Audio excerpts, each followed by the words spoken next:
नृसिंहोऽवतः वामनः रामो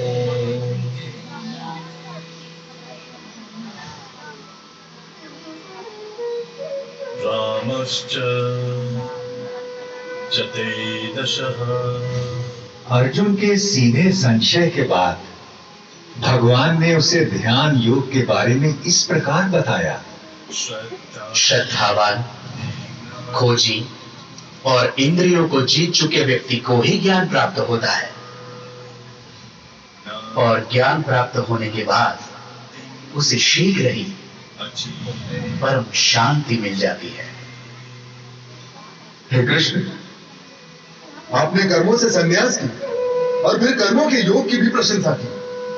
इनमें से सचमुच कौन सा हितकारी है? कृपया निश्चित करके मुझे समझाइए।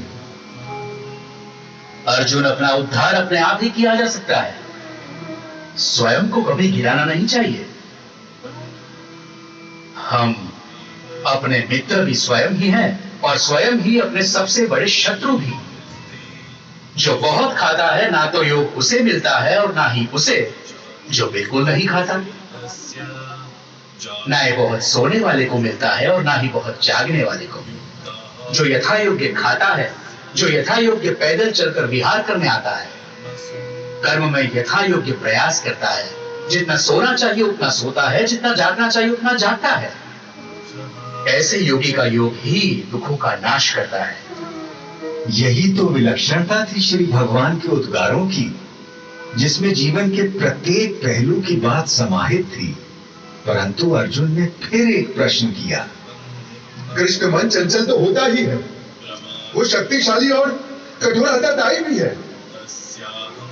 उसे बस में रखना तो हवा को रोक कर रखने जैसा कठिन लगता है मुझे। निसंदेह महाबाहो, निसंदेह मन बहुत चंचल है और उसे बस में करना बहुत कठिन।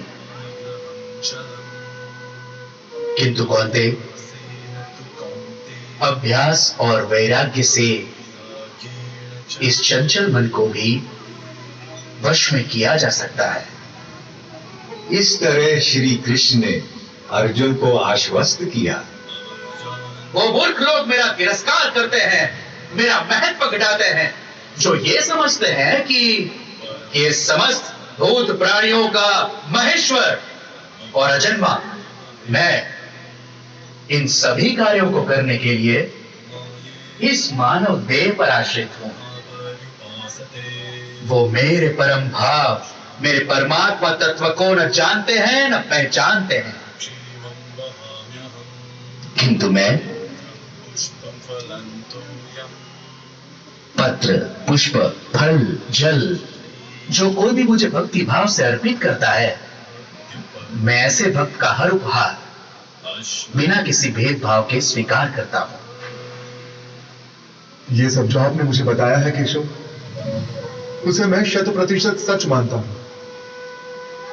आपका रहस्य ना तो देवता जानते हैं और ना ही दानव। किंतु अपना योग और विभूति एक बार फिर से और विस्तार पूर्वक बताइए ना जनार्दन, क्योंकि आपकी वाणी और वचनों को सुनकर मुझे तृप्ति नहीं होती। अर्जुन के इस प्रश्न के उत्तर में श्री कृष्ण ने उसे विश्व रूप दर्शन योग के बारे में ज्ञान दिया। आकाश में सहस्त्र सूर्य एक साथ निकल आए तो उनका संवेद प्रकाश भी उस महात्मा की दमक की बराबरी शायद ही कर सके। इसलिए तो उठ, यश कमा, शत्रुओं को जीत, इस समृद्धशाली राज्य भोग। इन सबों को तो मैंने पहले ही मार दिया है, तुझे तो बस निमित्त बनना है पांडव। मेरे पास केवल वो लोग आ सकते हैं जो अपने समस्त कर्म मुझे अर्पित कर देते हैं, जो मेरी ओर उन्मुख हो, जो मेरे भक्त हो, जो इस संसार के सभी भूत पदार्थों और प्राणियों के प्रति शत्रुहीनता की भावना रखता हो। केवल वो ही मुझे प्राप्त कर सकता है पार्थ। शनय शनय अर्जुन का मन कुछ स्थिर होने लगा और जिज्ञासु होकर उसने श्री कृष्ण से पूछा कि कुछ भक्त हमेशा सतत उनकी उपासना करते रहते हैं और अन्य उनको अक्षर और अव्यक्त मानकर उनकी उपासना करते हैं। अब प्रश्न यह है कि उन दोनों में से वो स्वयं किसको अच्छा योगी मानते हैं। भगवान ने बड़े धीरज से उत्तर दिया, मेरा वो भक्त मुझे प्रिय है जो द्वेष नहीं करता, जो समस्त भूत पदार्थों और प्राणियों का मित्र है, जो सब पर करुणा करता है, जो निर्मम है, निर्मोही है, निरंकार है, जिसमें मैं नहीं, जो अपने को कर्मों का कर्ता नहीं मानता, जो सुख और दुख दोनों को एक समान समझता है, जो क्षमा से भरा हुआ है। मेरा वो भक्त मुझे प्रिय है जो संतोषी है, सदा योगी है, आत्मा को जीतने वाला है, इरादों का पक्का है और मन बुद्धि सब मुझ पर अर्पित करता है। जनार्दन, बहुत से लोग जो शास्त्र में बताए गए तरीके से हटकर पूजा यज्ञादि करते हैं, उनकी आस्था कैसी है? भारत, सबकी श्रद्धा अपने अपने व्यक्तित्व और स्वभाव के अनुरूप होती है। मनुष्य श्रद्धा का पुतला है, जिसकी जैसी श्रद्धा होती है वैसा ही वो होता है। अब अर्जुन ने एक अंतिम प्रश्न किया, महाबाहु, ऋषिकेश, केशिनी शूदन, मैं सन्यास का और त्याग का तत्व भी जानना चाहता हूं।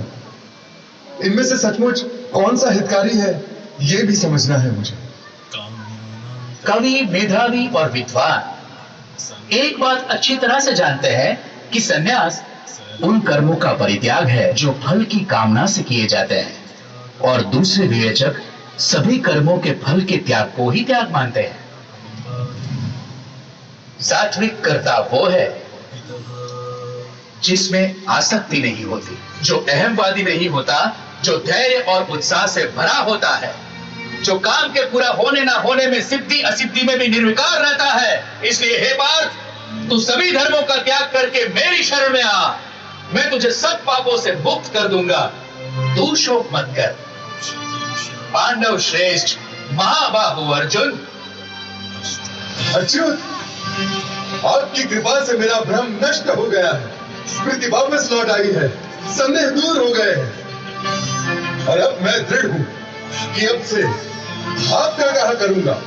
अर्जुन के मन से विषाद, करुणा, ग्लानि, शंका और निराशा छू मंतर हो गए और अर्जुन ने अपना गांडीव उठा लिया और प्रत्यंचा तान दी।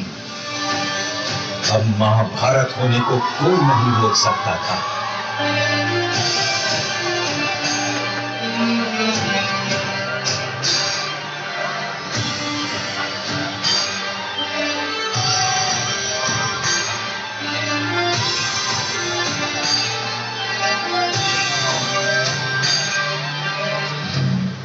उधर दूर हस्तिनापुर में धृतराष्ट्र के सम्मुख बैठे दूरदृष्टा संजय के मन से भी सारी शंकाएं और भय दूर हो चले और वो अपने भरतार कौरव नरेश से स्पष्ट बोल पड़ा।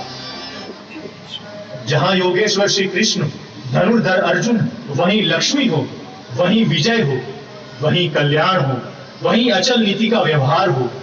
ये मेरा मानना है और ये मेरा मत भी। संजय के मन से कौन सम्मत ना होगा। केशव और अर्जुन का वो संवाद याद कर सहस्त्राब्दियों बार भी मैं अभी भी बार बार रोमांचित हो उठता हूं, किंतु और भी रोमांचित हो उठता हूं मैं हरि का वो अद्भुत रूप याद करके, जो उन्होंने विश्व रूप दर्शन योग की बात करते समय अर्जुन को दिखाया था। देखते देखते श्री कृष्ण बड़े होने लगे, विशाल होने लगे, विराट होने लगे। देखते देखते उनके अनंत आंख, असंख्य चेहरे, अनगिनत हाथ हो गए, जिनमें अगणित अस्त्र शस्त्र संचित थे। कोई ऐसी देवी देवता, भगवान, गंधर्व, यक्ष, अप्सरा न थे जो उनमें विद्यमान न हो। वो अनादि अनंत अखंड अछेद अवेद थे। सहस्त्रों सूर्यों का तेज उनमें दमक रहा था और एक गोल घूमती गूंजती वाणी दशों दिशाओं से गुंजायमान थी।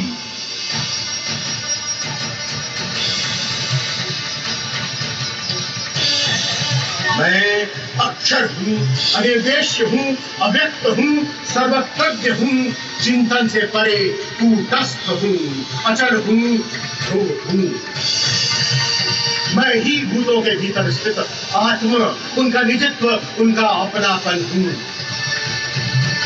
आदित्यों में मैं विष्णु, प्रकाश पुंजों में सूर्य, मारुतों में मारीचि, नक्षत्रों में चंद्र, वेदों में सामवेद, देवताओं में इंद्र, इंद्रियों में मन, प्राणियों में चेतना, रुद्रों में शंकर, यक्षों में कुबेर, वसुओं में अग्नि, पर्वतों में मेरु, पुरोहितों में बृहस्पति, सेनापतियों में स्कंद, जलाशयों में समुद्र, महर्षियों में भृगु, वाणी में ओम, यज्ञों में जप, अजल पदार्थों में हिमालय, पेड़ों में अश्वत्थ, देवर्षियों में नारद, गंधर्वों में चित्ररथ, मुनियों में कपिल, अश्वों में उच्चैः, गजों में ऐरावत, मनुष्यों में राजा, हथियारों में वज्र, गौओं में कामधेनु, जन्मदाताओं में कामदेव, नागों में वासुकी, पशुओं में सिंह, पक्षियों में गरुड़, मछलियों में मगरमच्छ, पवित्रकर्ताओं में पवन, ऋचाओं में बृहत्साम, छंदों में गायत्री, ऋतुओं में वसंत, नदियों में गंगा, शस्त्रज्ञों में राम, विद्याओं में आध्यात्म, सृष्टियों का आरंभ, अंत, मध्य मैं ही हूँ।